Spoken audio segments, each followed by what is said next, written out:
भाग्यशाली होते हैं वो लोग जिन्हें समय और समझ साथ मिल जाते हैं, क्योंकि अक्सर समय पर समझ नहीं आती और जब तक समझ आती है तब तक समय निकल चुका होता है। नमस्ते दोस्तों, मेरा नाम है आरजे कार्तिक। आपके लिए एक छोटी सी कहानी।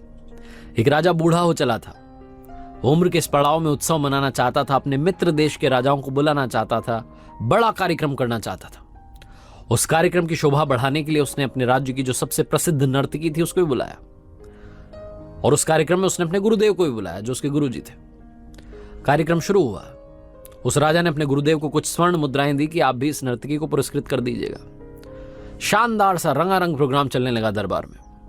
जो राजा की बिटिया थी राजकुमारी, वो भी वहीं बैठी हुई थी। जो राजा का बेटा था युवराज, जिसे घोषित कर दिया गया था, वो भी वहीं बैठा हुआ था। कार्यक्रम चल रहा था, हर कोई इस परफॉर्मेंस पर ताली बजा रहा था। कार्यक्रम चलते चलते रात की 3 साढ़े 3 बज गई। उस नर्तकी ने देखा कि जो उसका तबला वाला था वो थोड़ा ऊँघने लगा, उसको नींद आने लगी। तो नर्तकी ने तभी एक दोहा पढ़ा। नर्तकी ने कहा, बहु बीती थोड़ी रही, पल पल गई बिताए, एक पलक के कारणे क्यों कलंक लग जाए।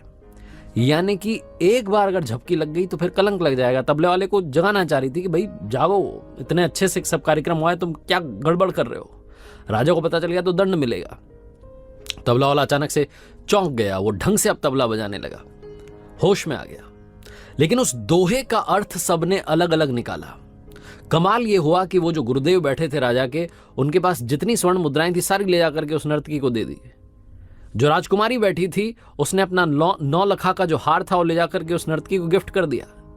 जो युवराज बैठा था उसने अपना क्राउन, जो मुकुट था, वो ले जाकर के उस नर्तकी को दे दिया। राजा वहां सिंहासन पर देख रहा था, सब कुछ चौंक गया कि नर्तकी क्या कर रही है। एक दोहा बोल करके सबको पागल बना रही है, लूट रही है। राजा ने परफॉर्मेंस रुकवा दी और कहने लगा कि क्या कर रही हो, तुमने एक दोहा बोला और इन सबको लूट लिया, ये गलत है। राजा शायद अगला शब्द, अगला वाक्य बोलता है कि इसको बंदी बना लो। तभी राजा के गुरुजी ने कहा कि अरे बस बस शांत हो जाओ राजन, इस नर्तकी ने बहुत सही बोला, क्योंकि उसने जो बोला उसका सबने अपना अपना मतलब निकाला। वो जो राजा के गुरुजी थे वो कहने लगे कि इसने जो कहा है ना, उसका मतलब ये निकला है कि मैं क्या कर रहा हूं। मैं जंगल में था, तपस्या कर रहा था पूरी जिंदगी, पूरी उम्र, और अब उम्र के इस पड़ाव में तुमने कहा कि यहां आ जाओ और मैं यहां स्वर्ण मुद्राएं से, इसको स्वर्ण मुद्राओं से पुरस्कृत कर रहा हूं। ये क्या पाप कर रहा था मैं। इस नर्तकी के दोहे ने मुझे जगा दिया है, मुझे बता दिया कि मुझे कहां होना चाहिए, यहां नहीं होना चाहिए। मैं तो अपना कमंडल लेके चल पड़ा रहा। वो महाराज तो चल पड़े, गुरुजी तो।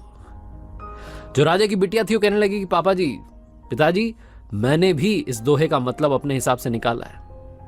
मैं आज आपको बताती हूं, मेरी उम्र हो चली लेकिन आप मेरा विवाह नहीं करवा रहे हैं। मैं आज की रात आपके महावत के साथ भागने वाली थी, लेकिन नर्तकी के इस दोहे ने मुझे समझाया कि बहु बीती थोड़ी रही, थोड़ा समय और बचा है, हो जाएगी शादी।